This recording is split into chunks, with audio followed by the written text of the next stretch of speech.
श्री राधा वल्लभ श्री हरिवंश। आज हम नागपंचमी के त्यौहार के विषय में जानेंगे।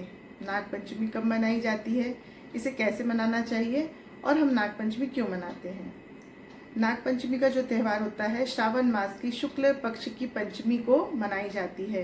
2024 में 9 अगस्त दिन शुक्रवार को यह त्यौहार मनाया जाएगा।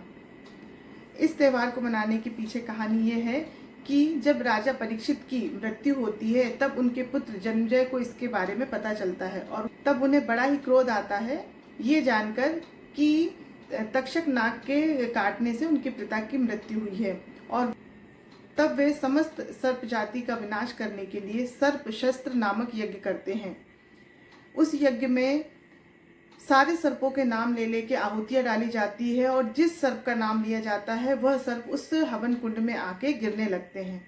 देखते ही देखते असंख्य सर्प उस हवन कुंड में स्वाहा होते ही जा रहे थे। तक्षक सर्प ये देख के अत्यंत ही भयभीत हो गया और वह देवराज इंद्र के सिंहासन के पीछे जाके छिप गया। जब इसी तरह आहुति डाली जा रही थी और जब तक्षक सर्प के नाम की आहुति डालना शुरू की गई, इस यज्ञ को रोका ताकि समस्त सर्पों को बचाया जा सके, क्योंकि पृथ्वी में सर्पों का होना भी अति आवश्यक है। तब ऋषि आस्तिक ने उन्हें यज्ञ करने से रोका और तक्षक नाग के प्राण बचाए। और अग्नि की ताप से तक्षक नाग को बचाने के लिए उन्होंने तक्षक नाग के ऊपर ठंडा दूध डाला।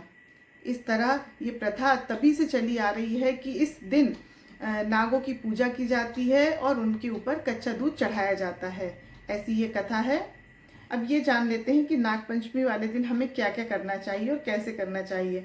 सर्वप्रथम तो ये जान लीजिए कि आपको नागपंचमी वाले दिन नागों की पूजा अवश्य करनी चाहिए। अब ये जान लेते हैं कि नागपंचमी वाले दिन नागों की पूजा कैसी करनी चाहिए। नागपंचमी वाले दिन हमें सुबह उठकर स्नान आदि करके शिव जी के मंदिर में जाना चाहिए। शिवलिंग की पूजा करनी चाहिए। शिव जी पर दूध आदि समर्पित करके उनका अभिषेक करना चाहिए और उनके साथ वहाँ जो नाग देवता स्थापित रहते हैं उनकी भी हमें पूजा अर्चना करनी चाहिए। प्रयत्न यही करना चाहिए कि 12 बजे तक हम ये पूजा अवश्य संपन्न कर लें।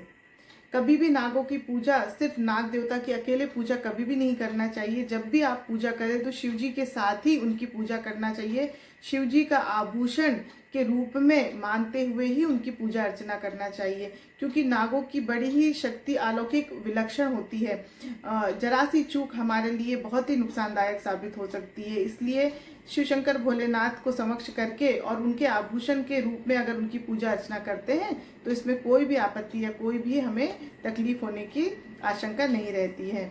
हम सभी को उस दिन पूजा अवश्य करनी चाहिए। उस दिन ये भी नियम है कि उस दिन हमें ज़मीन नहीं खोदनी चाहिए। उस दिन हमें किसी चीज़ को काटना नहीं चाहिए। सब्जी वगैरह हमें काटना नहीं चाहिए। धारदार चीज़ों का उपयोग नहीं करना चाहिए। वो इसलिए भी है क्योंकि श्रावण के मास में भूमि में रहने वाले जो जीव है वे ऊपर को आ जाते हैं, क्योंकि बारिश अत्यधिक होती है।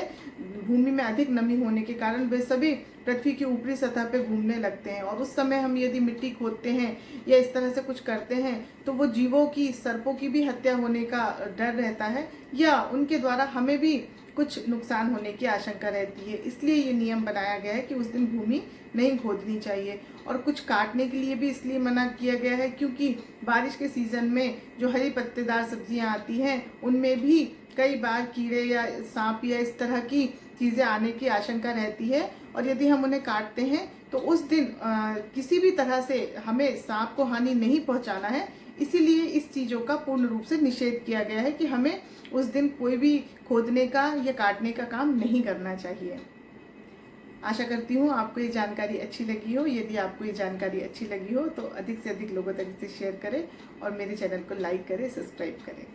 जय जय श्री राधे।